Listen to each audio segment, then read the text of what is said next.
तो हेलो दोस्तों, नमस्कार। स्वागत है आपका किल्फो में। तो चलिए बिना किसी देर के बढ़ते हैं कहानी की ओर। शहर का सबसे पुराना सरकारी हॉस्पिटल बारिश में डूबा हुआ था। बिजली बार बार चमक रही थी और हर चमक के साथ हॉस्पिटल की दीवारें और भी डरावनी लग रही थी। नया डॉक्टर आरव अपनी पहली नाइट ड्यूटी पर था। सीनियर डॉक्टर ने जाते जाते सिर्फ एक बात कही, अगर रात के 3 बजे के बाद ऑपरेशन थिएटर नंबर 7 के बाहर कोई तुम्हें बुलाए तो पीछे मत मुड़ना। आरव हंस पड़ा।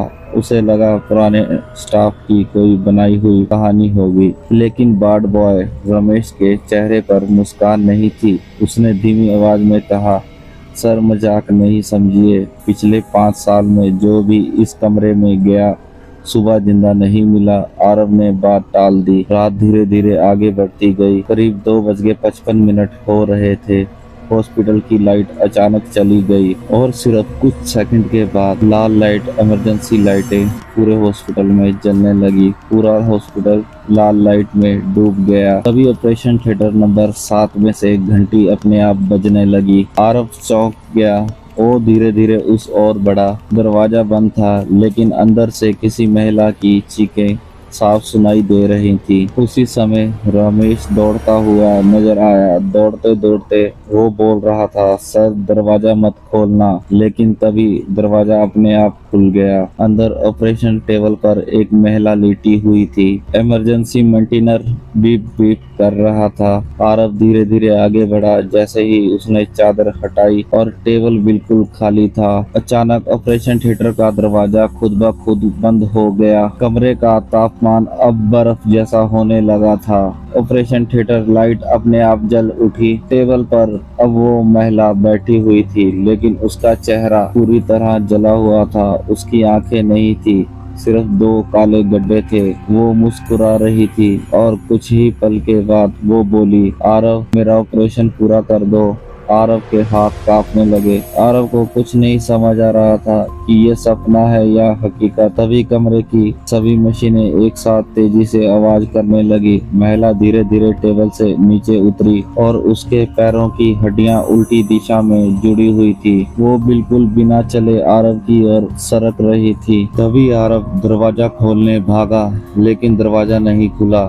तभी उसने दीवार पर पुरानी तस्वीर देखी। उस तस्वीर में ये महिला थी। नीचे लिखा था, डॉक्टर सिया, मृत्यु ऑपरेशन थिएटर के दौरान आग लगने में। इतने में पीछे से ठंडी आवाज आई, आज तुम मेरा अधूरा ऑपरेशन पूरा करोगे। आरव ने पलट कर देखा। महिला के हाथ में जंग लगा हुआ सर्जिकल चाकू था। वो तेजी से उसकी ओर बढ़ी। आरव ने पास की ट्रॉली उसकी तरफ धक्का दी और किसी तरह दरवाजा खोलकर भागा।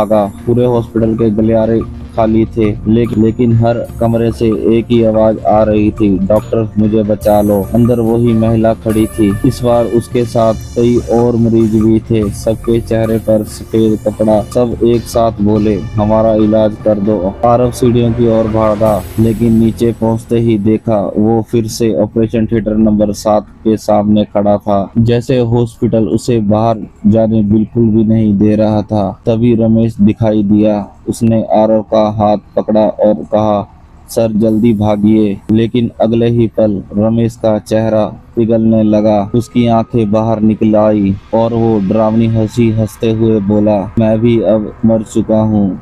आरव चीख पड़ा। वो पूरी ताकत से मुख्य गेट की ओर दौड़ा। जैसे ही उसने हॉस्पिटल का दरवाजा पार किया, सुबह के 5 बज चुके थे। पुलिस और हॉस्पिटल का स्टाफ बाहर खड़ा था। एक इंस्पेक्टर ने पूछा, तुम पूरी रात कहाँ थे? आरव कांपती आवाज में बोला, ऑपरेशन थिएटर नंबर 7 में। सब लोग एक दूसरे का चेहरा देखने लगे। इंस्पेक्टर ने धीरे से कहा, वो थिएटर तो 12 साल पहले आग लगने के बाद हमेशा के लिए बंद कर दिया गया था।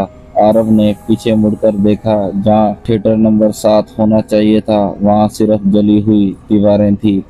कोई कमरा ही नहीं था। उसकी जेब में कुछ चुभा। उसने हाथ डाला तो एक पुराना सर्जिकल टैग निकला। उस पर खून से लिखा था, अगला ऑपरेशन जल्दी होगा। उसी रात हॉस्पिटल के सीसीटीवी कैमरे में वीडियो रिकॉर्ड हुआ।